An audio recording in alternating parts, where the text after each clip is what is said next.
Hi, welcome to Read It or Skip It. Today, we're doing a deep dive into Morgan Bridges' Once Your Mine, an obsessive love thriller. And this is definitely not your average romance novel. It's really intense. It digs into obsession, control, and kind of strangely feeling safe when things are actually terrifying. Our mission here is to unpack what makes this book tick, that mix of thriller and dark romance. Oh, absolutely. And it hooks you right from the start, doesn't it? We meet Hayden Bennett and Callista Green almost immediately, and bam, there's a murder. It just throws you right into this really complicated, let's be honest, dangerous relationship foundation. What's really clever, I think, is how Bridges uses dual perspectives right away. You get Hayden's viewpoint, which is chillingly logical, but also, deeply disturbed. And then you have Callista's view, which changes over time. It really ramps up the suspense from page one.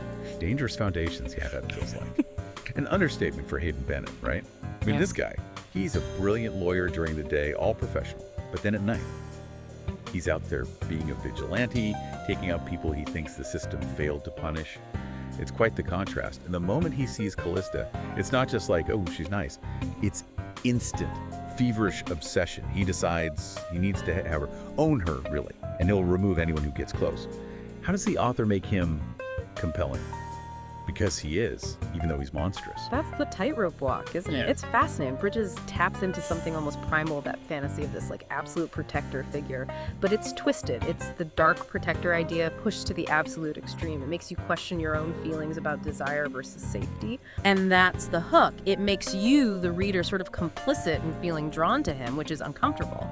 And then there's the irony, the sheer twist and irony of how they even meet. Callista needs a lawyer because her father, a senator, died under suspicious circumstances. He'd been accused of killing his pregnant secretary but got acquitted. And who does she turn to for help? Hayden. The guy who secretly murdered her father because he decided justice wasn't served. Wow. So his help, it's pure manipulation from the very beginning. What was your reaction when you hit that reveal? Oh, it's chilling. It completely sets the stage for everything else. In his version of protection, it's something else. He puts cameras in her apartment. He tracks her constantly. Any guy even looks at her. Hayden's there, intimidating them, sometimes violently. Yeah. I remember reading about the cameras and just thinking, nope, run, girl, run. Seriously, if someone told me they were putting cameras in my place for my safety, my alarm bells would be screaming. Yeah, totally understandable. A very normal reaction. But here's the crazy part, and where it gets really interesting. Somehow the book makes it feel like Callista, weirdly, starts to feel safe with him despite all this. It's this really unsettling psychological game.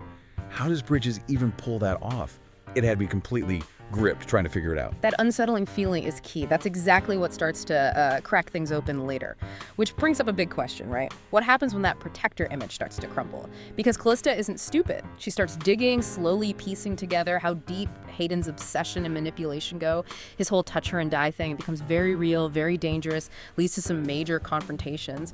But, and here's the kicker, even as she gets more scared, there's this undeniable pull. She actually starts reciprocating his feelings. It gets so messy and complicated. Yeah, messy is the word. So what does this all mean if you're thinking of reading Once You're Mine?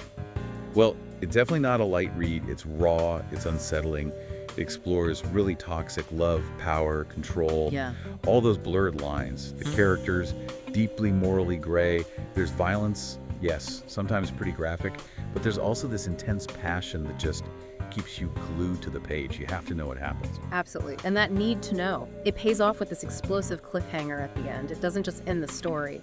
It shatters the fragile trust they built and leaves you desperate for the next book. It's a little gut punch. Completely. Makes you rethink everything. So maybe the final thought to leave you with is this.